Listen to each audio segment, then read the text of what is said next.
Hi friends, welcome to my YouTube channel. সকল দর্শক বন্ধুকে আবারও স্বাগতম জানাচ্ছি আমার ইউটিউব চ্যানেলে। আর যা নতুন বন্ধু তাদেরকে আমন্ত্রণ জানাচ্ছি চ্যানেলটি সাবস্ক্রাইব করে পাশে থাকার জন্য।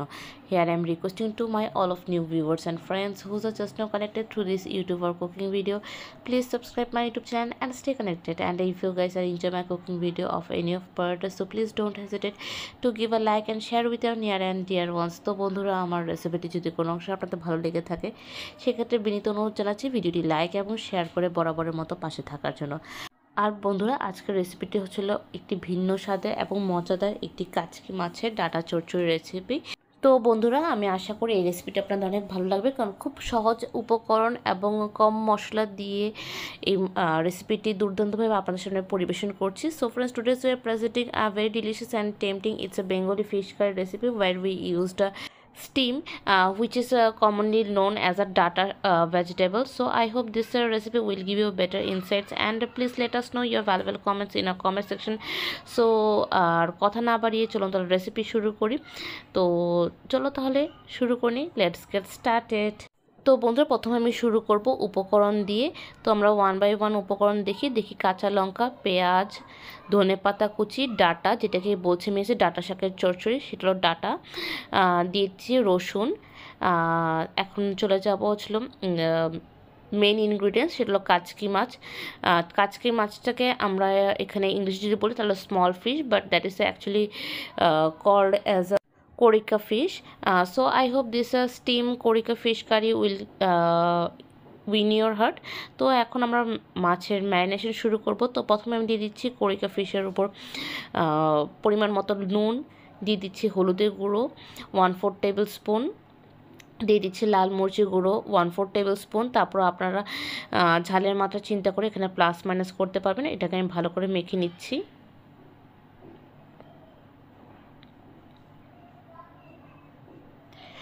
এখন আমি এটি ফ্রাই প্যান নিচ্ছি। ফ্রাই প্যানে আমি সামান্য তেল দিয়ে দিচ্ছি এবং ভালো করে আমি ফ্রাই প্যানটা গরম করে নেব।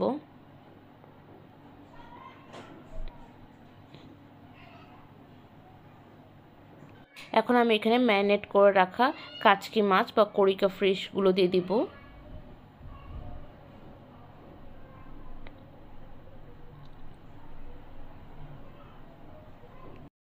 তো বন্ধুরা, এইভাবে আমি অল্প অল্প করে আমি এটাকে ভাজা ভাজা করে নিয়ে নিব। তো আমি এখানে জাস্ট এক ব্যাচ মাছ ভাজা ভাজা করেছি। যখন এটা এপিট ওপিট দুপিট ভালো করে ভাজা হয়ে যাবে, বাদামি বর্ণের রঙে পরিণত হয়ে যাবে, তখন আমি এটাকে অন্য একটি পাত্রে আমি এটা ট্রান্সফার করে নিব। আবার আমি সেকেন্ড ব্যাচে আমি আবার সেই ম্যারিনেট করে রাখা মাছগুলো দিয়ে দিব। দিয়ে আবার একই রূপে একইভাবে করে আমি দুই পিঠ ভালো করে সোনালি বর্ণের রঙে ভাজা ভাজা করে আমি অন্য একটি পাত্রে স্থানান্তরিত করে নেব। আর এইভাবে করে সবগুলো কাচকি মাছগুলো আমি এইভাবে করে ভাজা ভাজা করে নিব। তো যেই বলেছিলাম সেইভাবে করে এখন আমি সব ভাজা মাছগুলোকে আমি অন্য পাত্রে ট্রান্সফার করে নিচ্ছি। এবার সবগুলো মাছ ভাজা হবার পর আমি এখন ফ্রাই প্যানটি পরিষ্কার করে এখানে আমি দিয়ে দিচ্ছি পরিমাণ মতো তেল এবং অপেক্ষা করব তেলটি ভালো করে গরম হয়ে আসার জন্য। তেলটি ভালো করে গরম হয়ে এলে এখানে আমি ফোড়ন দিব। ফোড়ন হিসেবে আমি দিচ্ছি রসুন আমি 2 টেবিল স্পুনের মতো দিয়েছি। So I have added 2 tablespoon of garlic, grated garlic. আর দিয়েছি পেঁয়াজ, একটি বড় পেঁয়াজ দেওয়া হয়েছে এখানে কুচি কুচি করে, চিকন লম্বা করে। দিয়ে দিচ্ছি এখানে পরিমাণ মতো নুন, দিয়ে এটাকে খানিকক্ষণের মতো ভাজা করলাম। খানিকক্ষণ বলতে এখানে আমি 15 থেকে 20 সেকেন্ডের মতো ভাজা ভাজা করে নিচ্ছি, হালকা বাদামি বর্ণের রঙে পরিণত হওয়ার আগ পর্যন্ত। বেশি ভাজা ভাজা করলে পুড়ে যাওয়ার সম্ভাবনা থাকে, তো এদিকে খেয়াল রাখতে হবে বিশেষ করে।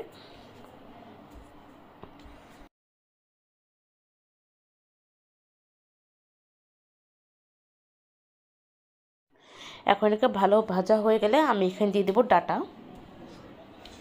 ডাঁটাগুলোকে আমি এখানে চিকন লম্বা করে কেটে নিয়েছি।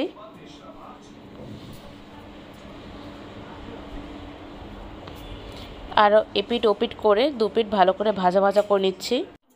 তো এভাবে করে 3 থেকে 4 মিনিট আমি এভাবে করে ভাজা ভাজা করে নেব।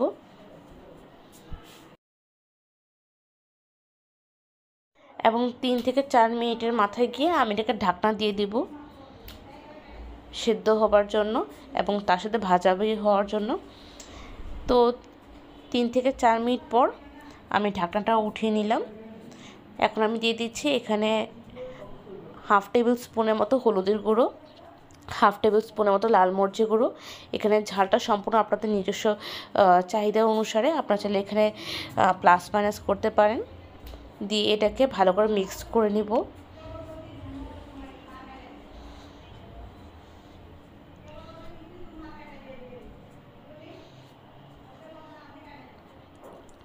দিয়ে এখানে সামান্য পরিমাণ গরম জল দিব কুক হবার জন্য।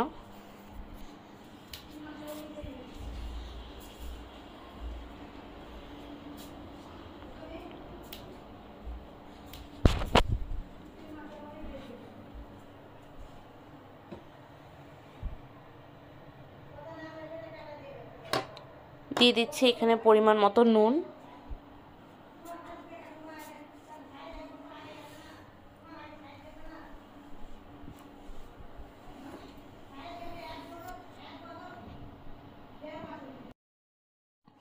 এই পর্যায়ে দিয়ে দিব সামান্য কিছু কাঁচা লঙ্কা।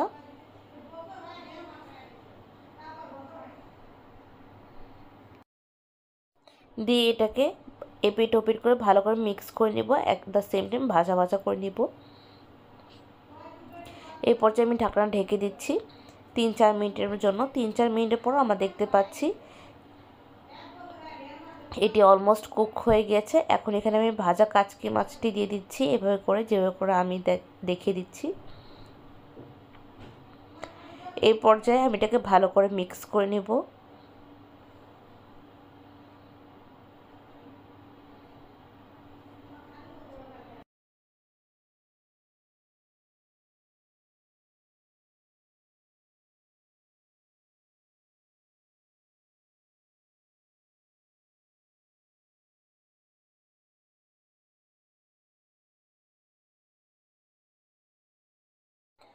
আর এভাবে করে আমি 1 থেকে 2 মিনিট ভালো করে মিক্স করার পর আমি এখানে দিয়ে দিচ্ছি সামান্য কিছু জল।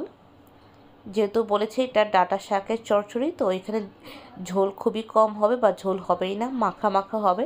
তো ওই মাখা মাখার কথা মাথায় রেখে যতটুকু জল দেবার দরকার আমি এখানে অতটুকু দিয়ে দিচ্ছি। দিয়ে আমি একটু সামান্য ঢাকনা ঢেকে দিচ্ছি, কারণ মাছটা ভালো করে কষানোর জন্য। তো আমি ঢাকনাটা থেকে 2 থেকে 3 মিনিট জন্য ঢেকে দিয়েছি এবং তারপরে আপনারা দেখতে পাচ্ছেন এখন আমি অনেকগুলো ধনেপাতা কুচি দিচ্ছি। যেহেতু এটা চচ্চড়ির মধ্যে ধনেপাতাটা একদম পারফেক্টলি যায়। তো জাস্ট আমি নাড়াচাড়া করব আর এভাবে করে আমি গরম গরম পরিবেশন করব। আপনারা এটা ভাতের সাথে অবশ্যই খেয়ে দেখবেন। রুটির সাথে এটা তেমন সামঞ্জস্য না, তবে ভাতের সাথে টোটালি একটু অমৃত স্বাদের লাগবে এবং খুব কম সময়ের মধ্যে 20 থেকে 25 মিনিট মাথায় রেখে এই রেসিপিটি আপনার ঝটপট আপনারা পরিবেশন করতে পারবেন। তো আশা করি বন্ধুরা আমার এই রেসিপিটি আপনাদের ভালো লেগেছে। তারপরও আপনারা জানাবেন আপনাদের মূল্যবান মন্তব্য, কারণ আপনাদের মন্তব্যগুলো আমি সবসময় পড়ি এবং এগুলো সবসময় আমাদের উৎসাহের করে এবং উৎসাহের কারণ হয়ে থাকে। So please let us know your valuable comments in our comment section, because your each and every comments always highly motivate us to continue this cooking recipe. And thank you so much for watching our cooking video, and thank you so much for your love and support. তো বন্ধুরা আজকের রেসিপিটি এতটুকুই রইলো। আবার দেখা হবে, কথা হবে অন্য একটা রেসিপি নিয়ে, অন্যরকম কথোপকথন নিয়ে। ততক্ষণ পর্যন্ত সুস্থ থাকুন, ভালো থাকুন, take care, tata, bye bye and good night.